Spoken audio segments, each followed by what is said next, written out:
Bienvenue dans la météo du Bitcoin, j'espère que ça va. Je voulais faire un petit topo sur le marché, mon sentiment de marché, si vous voulez savoir un petit peu ce que je pense. Personnellement, je ne suis pas très fan de ce qui est en train de se passer, ce que je vais qualifier actuellement de rotator market ou de whack-a-mole, si vous connaissez le jeu de la marmotte où il faut courir après les différentes marmottes qui montent leur bout de leur nez et puis quand tu mets ton coup de marteau, bah, ça disparaît. Et donc du coup, on a déjà connu ça dans une période du marché où les gens étaient aussi un petit peu excités. Prenons par exemple WIF.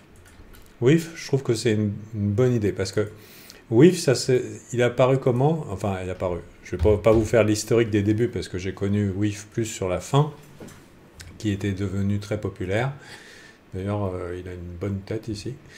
Hop. Donc là, si on regarde un petit peu, on a eu un rallye pendant le mois d'octobre sur les cryptos, et ça a continué quasiment jusqu'à janvier, une bonne excitation le mois de janvier, si on regarde par exemple le graphique de TIA. Janvier, ça s'est plutôt bien passé, ça a tiré jusqu'à la fin janvier, et ici on était un petit peu dans une phase qui ressemble à la phase qu'on a actuellement. Il y avait une phase où on fait des nouveaux highs, mais pas trop. Pas trop. Ça veut dire que si tu hold, tu es maintenu en confiance, il y a quand même des dips significatifs et ça pousse un petit peu comme ça sur beaucoup d'assets. Alors des fois, on a des pumps explosives avec un Bitcoin qui pour l'instant donne l'autorisation. Quand je dis il donne l'autorisation, c'est-à-dire que tant que le Bitcoin ne chute pas, bah, les alts peuvent continuer à faire le rotator market, hein, les rotations. Ça veut dire qu'on a quand même des gens qui sont quand même fortement investis, très convaincus du fait que ça ne peut que monter à la saison, etc. Et du coup, qui ont complètement baissé leur garde en matière de risque. Personnellement, c'est ce qui m'inquiète. La dernière fois que je vous ai fait une météo du Bitcoin, je vous avais dit que sur une dernière jambe haussière, en général, c'est assez courant de voir un Bitcoin retracé dans les 0,382, mais il peut arriver parfois qu'on ait une consolidation du côté des 0,236 et que pour pouvoir bien gagner des sous, en général, on va acheter dans cette zone. Et qu'une consolidation dans les 0,236 qui est une compression sur la partie haute de la jambe peut enchaîner avec quelque chose d'assez haussier. Mais j'ai l'impression qu'ici, et la manière dont ça se passe, si on regarde en petite unité de temps, Bitcoin essaye de maintenir la bonne ambiance. Ça veut dire qu'il n'est pas menaçant pour maintenir le risque maximum pendant que ça fait du rotateur de market où on a des pumps qui vont à gauche à droite. Au moment où je regarde, là j'ai sur un écran, je vois Mana AXS Ape. Mana AXS Sand et Ape. Hier, on a eu XVG, donc Verge, sur lequel j'ai gagné des sous.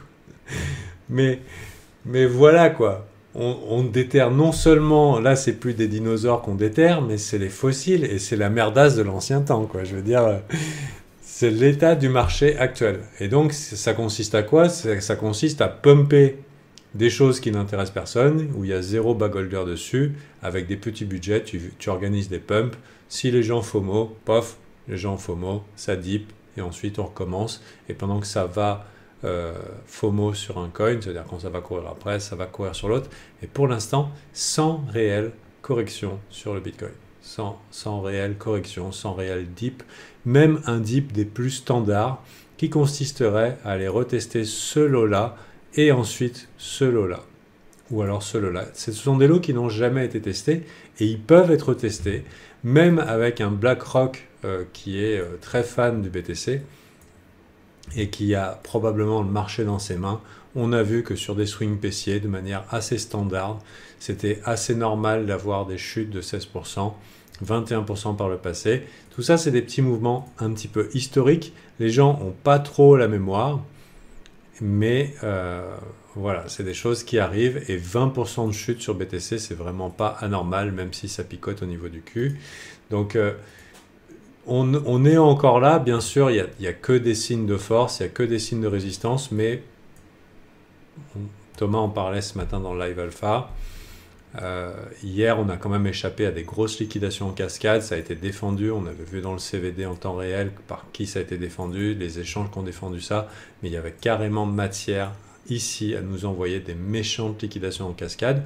Et en faisant un petit peu ce retour, là, il y a eu une FUD, la FUD Corée. Et en faisant ce retour de force ici, ce backdraft, ce retour de flamme, le marché a été sauvé pour une soirée supplémentaire où on continue le whack-a-mole et à pomper des merdes. Alors, bien sûr, toutes les merdes sont respectables, surtout les vôtres. Et voilà, le seul truc qui m'inquiète un petit peu, c'est que ça commence à devenir ridicule dans les fossiles qu'on est en train de déterrer. Les fossiles qu'on déterre du marché crypto. Je veux dire, il y a une époque, je dirais qu'on passe, les mêmes coins, on est habitué.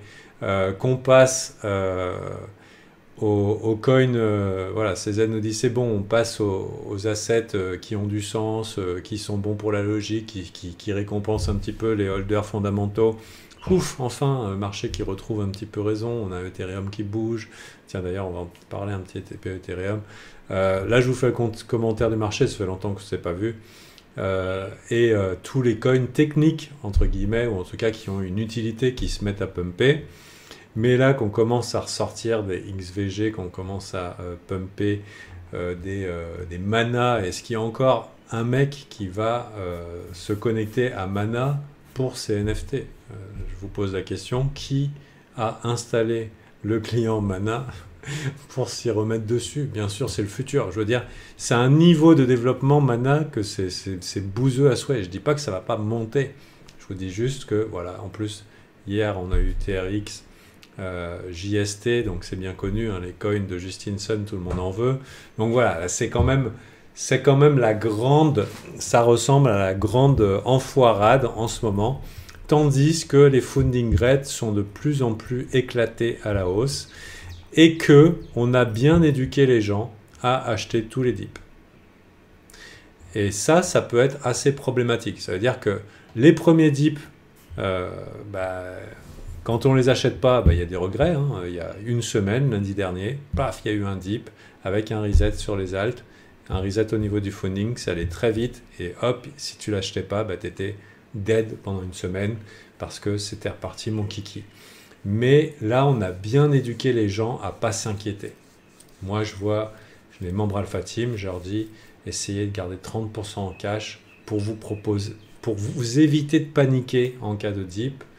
Mais c'est très dur, je vois que la plupart n'y arrivent pas, que ça les angoisse de ne pas être pleinement investis sur le marché.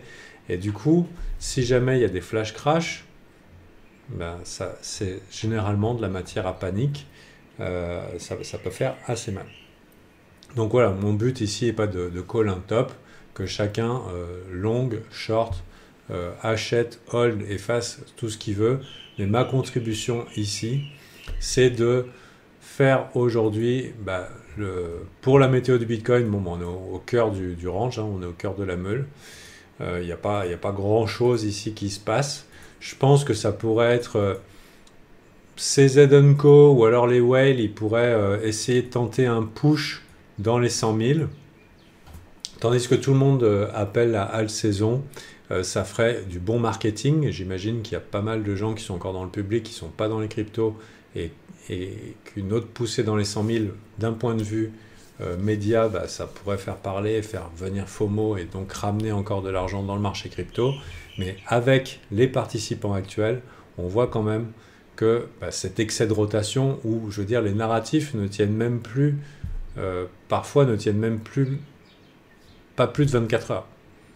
Je ne sais pas si vous vous rappelez, Bull Market 2021, on a eu des narratifs, quand on a eu un narratif défi, quand on a un narratif NFT, c'était des bulles et ça durait des mois. Et là, on a des narratifs qui sont en mode popcorn, qui durent parfois 24 heures, quoi. Et sans oublier de venir chercher le dip de 15-20%, qui va pouvoir permettre de reset tranquillou les leviers des gens qui auraient FOMO avant de repartir, parce que voilà, on ne fait pas de millionnaires à gros leviers. Tous ceux qui doivent être rects seront rects en leur temps. Donc voilà, moi je vous dis pas qu'il faut absolument avoir peur, je vous parle juste un petit peu du côté ridicule de la situation et de l'exigence que ça demande aujourd'hui de pas FOMO, parce que si on FOMO, on s'expose aux dips potentiels, mais davantage acheter des dips, parce que une fois que les dips sont arrivés, parce que l'ambiance est de toujours quand même aller chercher des nouveaux highs, ça rassure les holders. C'est-à-dire que là par exemple, depuis le 1er décembre, ici, voilà, on est 2% plus haut, ça rassure tout le monde, même s'il y a eu des frayeurs, on convainc les gens qu'il n'y a pas de problème, que tout ira bien quoi qu'il arrive. Donc voilà, aujourd'hui dans le live, Thomas a proposé 3 manières d'agir sur les marchés. Hier, j'en avais proposé une autre, que ce soit du scalping court terme, que ce soit du long terme, que ce soit du weekly, ou de l'anticipation des prochains narratifs, même si ça va très vite en ce moment. Donc moi de mon côté, je n'aime pas du tout. Moi de mon côté, j'aime pas du tout la situation actuelle parce que c'est pour moi du matériel à purge. Voilà. J'aime pas ça parce que j'ai déjà vu ça, je sais pas quand ça va se manifester. 5 jours, quelques jours, est-ce qu'on va continuer à rotator market? Est-ce que... Ah oui, j'ai oublié. Une des possibilités, par exemple, avec ce BTC qui irait à 100 000, on a vu que dans les chapeaux de nos whales actuellement, lundi dernier, par exemple, quand BTC avait rallye, où il y a 15 jours, les gens ne comprenaient pas pourquoi les alts étaient en train de down. Ça veut dire qu'on pourrait très bien faire un dip sur les alts, un dip significatif qui prenne les gens un petit peu à la gorge, parce que tout le monde...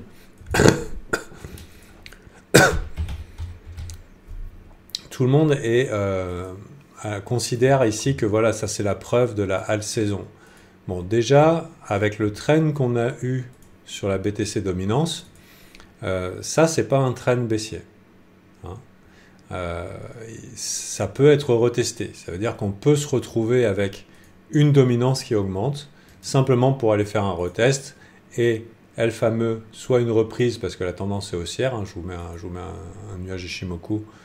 Bon, en daily quand même il a pris une claque. En weekly on doit quand même avoir une bonne tendance weekly, dominance BTC up, même si pareil pris la claque. Mais en général quand on a une grosse chute comme ça, qui s'exprime comment? Que tous les alts sont relativement fortes, il peut arriver que les graphiques vont retester les highs. Par exemple ici il y a eu une chute, on va retester les highs. Ou alors ici il y a eu une grosse chute, on va retester les highs. Ça, si on nous fait ça, si on nous fait cette remontée de la BTC dominance, ça peut être des baleines qui vont vendre leurs alts pour aller acheter du BTC et faire l'opération marketing à 100 000, pendant que tout le monde est dans la misère parce qu'ils holdent des alts et qu'on est en train de reset les funding. Et dans ce cas-là, les petits malins, ils se remettent sur BTC, on push à 100 000, et du coup, le bull market est psychologiquement sauf. Ça veut dire que, aux yeux du monde, si un BTC remonte à 100 000, ça, c'est dans le scénario, on va à 100 000, on prend la liquidité, on la passe en USDT, ou alors on va en BTC, on pousse BTC, tout ce qu'on peut, pendant que les alts sont déjà en train de dégueuler. Ça ferait mal aux gens. Je ne dis pas que c'est ce qui va arriver, mais c'est un scénario qui peut être douloureux. Un autre scénario qui peut être douloureux, c'est un BTC qui dip, mais avec une dominance qui augmente, et ça veut dire que les alts diperaient encore plus, ce qui paraît inconcevable, puisque maintenant, les gens ont très peu de mémoire dans les cryptos. C'est comme les politiciens, les gens ont une mémoire de 6 mois, le gars il peut voler, tuer, 6 mois après, les gens vont les lire sans problème. Et en crypto, les gens ont une mémoire de 15 jours maximum, et ils ne se rappellent que les dernières bougies. Et parce que, par exemple, les alts ont bien tenu les dips sur BTC pendant les quelques semaines qu'on a vécues ici, et dans la tête de la majorité des gens, voilà, BTC, il chute, de toute façon, les alts ne craignent rien, c'est bien connu. Faux. S'il y a bien une chose qui est bien des plus... Ça, c'est une anomalie, hein. C'est bien pour les portfolios, c'est bien pour les holders, c'est bien pour les holders d'alt. On est content, putain, que les alts elles tiennent bien. Mais s'il y a bien une chose qui qui n'est pas une anomalie, c'est quand Bitcoin chute bien et que les alts prennent plus cher. Alors ça, c'est... Donc, mais parce que les gens ont une mémoire très courte, et si on regarde un petit peu dans l'historique qu'on a eu très très récemment, là par exemple je mets un graphique en 15 minutes dans cette zone-là, si je mets un altcoin, allez on va dire ENA qui a été très fort ces derniers temps, bah, on va dire fuck you le BTC, quoi. Je veux dire tu peux dip mon enculé, ça me fait pas peur. Par exemple ici BTC qui dip, ENA qui pousse, BTC qui dip, rien à péter, enfin voilà, les assets forts, BTC qui dip, hop, rien à péter, j'y vais, t'inquiète. Là BTC qui dip, rien à foutre, enfin voilà, c'est bien sûr, ça, c'est vrai que ça s'est produit et on a tendance à prendre des décisions par rapport à notre mémoire immédiate, mais petit rappel, que c'est assez anormal et que si à un moment BTC décidait ou s'il y en avait qui décidaient de vendre un petit peu, c'est pas forcément les alts qui seraient les plus solides, même si ça a été le cas dans les jours qui ont suivi. Au moins de quoi calmer les tits, mais j'ai la petit pressentiment que sur un dip, les gens risquent d'être un petit peu trop rapides à partir de maintenant pour acheter les dips. Et donc on pourrait voir des chutes et des fundings exploser à la hausse et donc des gens ajouter à leurs perdants parce que c'est bien connu, pas vendu, pas perdu. Et voilà. C'est ma contribution aujourd'hui. Bien sûr, c'est une qui doit faire chier. Petite solution, 30% en cash. Ça, surtout quand les gens sont excités comme ça évite de paniquer au bottom. Pour moi, c'est la base. En crypto, bien sûr, si votre capital c'est 100 balles, qu'est-ce que tu vas faire avec 30 balles en cash? Ça ne va pas changer ta vie. Mais si votre capital il est élevé, une chute significative, 30% en cash, ça peut éviter de paniquer au bottom et éventuellement d'acheter les dips au moment où il faut le faire. Surtout que peut-être que les premiers significatifs seront rachetés s'ils sont significatifs, si on a un vrai reset de la psychologie. Et si ce n'est pas le cas, on peut avoir une purge générale dans les cryptos parce que les gens refusent d'envisager cette possibilité. Elle devient dangereuse. Voilà. Contribution aujourd'hui, si vous voulez rejoindre Alpha Team, maintenant c'est uniquement en abonnement mensuel, satisfait ou remboursé. Ça veut dire que vous pouvez venir chez Alpha Team et profiter de 30 jours. Et si vous ne déciderez pas rester chez nous parce que vous n'êtes pas satisfait, et bien dans ce cas-là, vous partez. À mon avis, dommage pour vous, mais c'est une garantie qu'on offre aux abonnements mensuels. Sur ce, je vous dis à très bientôt et à la prochaine. C'était Gabriel, bye.